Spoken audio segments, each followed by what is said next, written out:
Tous les matins,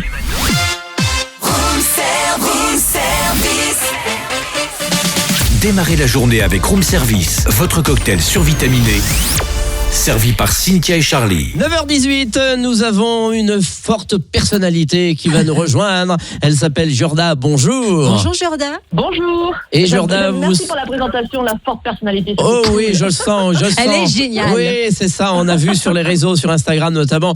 Et vous serez ce 28 à 20h au Cénacle de Besançon avec un spectacle qui s'appelle Hypnose. Mais attention, Hypnose avec une petite apostrophe, ça veut dire oser. C'est oser ou pas? Ah oui, c'est oser découvrir mon univers hypnotique, oser me faire confiance pour partager la scène avec moi, oser vous réveiller et révéler votre potentiel extraordinaire, bref, oser passer une super soirée ensemble. Alors attention parce que vous dites oser, mais vous dites créer du lien avec ce spectacle. Et vous avez quand même des manières un peu particulières de créer du lien, avec un parpaing et un chalumeau notamment. Est-ce que j'en ai trop dit ?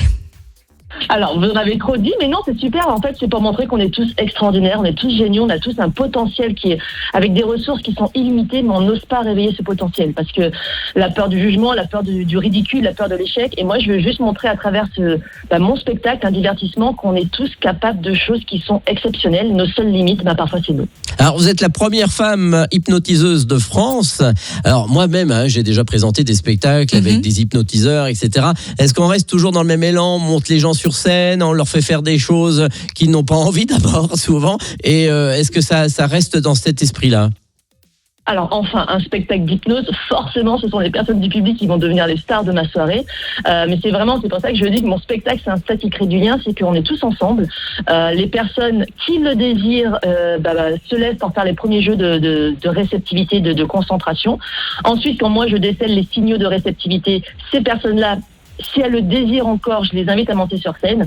Et là, c'est là que le moment vraiment où on est tous ensemble commence véritablement, parce que à chaque moment, la personne qui désire revenir dans le public revient dans le public. C'est pas parce que vous n'avez pas été hypnotisé que dans le public vous vivrez un moment un peu moyen. Non, au contraire, c'est que vous soyez sur scène ou dans le public, ce sera drôle, je mets jamais à vos dépenses, ce sera spectaculaire, ce sera magique, mais ce sera toujours bienveillant.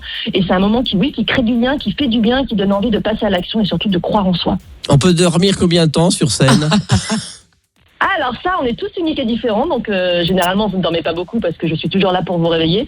Et parfois il y a des personnes qui se sentent tellement bien, donc je les laisse dans ce joli état de bienveillance, d'état modifié de conscience. Mais rassurez-vous, tout le monde se réveille. On ne reste pas coincé sous hypnose, c'est un mythe, c'est du film. Non, l'hypnose c'est quelque chose qui réveille votre merveilleuse conscience, votre super conscient. Et alors, est-ce que vous, avant le spectacle, vous avez un petit rituel, ne serait-ce que pour vous reposer ? Est-ce que vous vous auto-hypnosez ? Je sais pas si je l'ai bien dit d'ailleurs. Alors, auto-hypnoser, non, ça n'existe pas. Ah bon, d'accord, mon hypnotiseur m'a dit des bêtises alors. Faire de l'auto-hypnose. Auto-hypnotiser. Voilà, hypnotiser. Excusez-moi. Oh, je savais bien que je l'avais mal dit. Non, ça me fait rire. Moi, c'était pas mal. Je pense que tous les artistes, on a nos propres rituels. Moi, je sais que lorsque j'arrive en tournée, j'aime bien arriver à l'heure du déjeuner pour rencontrer toute l'équipe, pour déjeuner ensemble, parce que ça crée un premier lien. Et le temps d'une soirée, je vais être avec une équipe, mis à part mon régisseur, mais une équipe que je ne connais pas. Donc j'ai vraiment envie qu'on soit tous ensemble, qu'on kiffe ensemble. Ensuite, 2 heures avant le spectacle, moi j'ai besoin d'être toute seule dans ma loge parce que j'ai besoin d'être dans ma bulle, de m'auto-hypnotiser pour être juste heureuse de partager la scène avec le public de la soirée, avec mes hypnotisés et de kiffer ensemble et juste de me dire mais j'ai de la chance, donc j'ai envie de bichonner en fait toutes les personnes qui assistent à mon spectacle, parce qu'encore une fois, l'hypnose de spectacle, si elle existe, si j'existe, c'est vraiment grâce à toutes ces personnes qui, le temps d'une soirée, acceptent de me faire confiance, de partager la scène avec moi. Elles deviennent les stars de ma soirée. Ce sont elles qui font le spectacle. Donc ces personnes-là, j'ai certainement pas envie de les ridiculiser. Au contraire, j'ai envie de les bichonner, de les dorloter. Et surtout, j'ai une telle gratitude et reconnaissance envers ces personnes que c'est vraiment un joli moment. Et je vous invite justement, si vous avez déjà vu l'hypnose par un homme, venez voir l'hypnose par une femme. Et oui, justement, à partir de quel moment vous vous êtes rendu compte que vous pouvez hypnotiser les gens ? Mais c'est ça le truc, c'est qu'en fait on peut tous apprendre l'hypnose, parce que l'hypnose ce sont des techniques que chacun peut apprendre.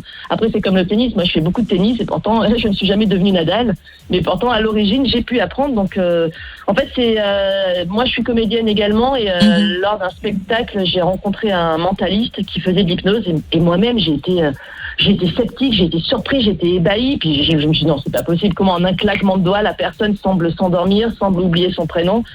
Et ben si, c'est possible et c'est magique et c'est merveilleux. Il y a même des interventions chirurgicales qui se font sous hypnose. Oui. C'est incroyable. C'est spectaculaire. Bon, bah merci Jordia. Alors, si on serre nos 2 doigts avec nos mains serrées, Cynthia et moi-même, est-ce qu'à distance, vous pouvez faire quelque chose ou pas là? Qui reste collé? Je peux faire quelque chose, mais j'aurais voulu vous voir aussi. Ah oui, c'est ça. Non, bah, on le fera pas alors. Ah, bah. Bon, alors on rappelle que vous serez ce vendredi à partir de 20h au Cénacle de Besançon. Donc c'est avec NG Productions, Hypnose avec Jorda. Donc n'hésitez pas, ça sent le dynamique et la dynamite cette expérience. Elle est géniale. C'est dynamique, c'est fun, c'est drôle, c'est génial, et surtout ça fait du bien. Vraiment, en ce moment, je pense qu'on a besoin de rire, on a besoin de croire en soi, on a besoin de se reconnecter aux uns et aux autres. Donc venez. Merci Jorda et à très vite. Merci d'être venu ce matin en direct sur Fréquence Plus. Retrouvez Room Service du lundi au vendredi de 7h à 10h.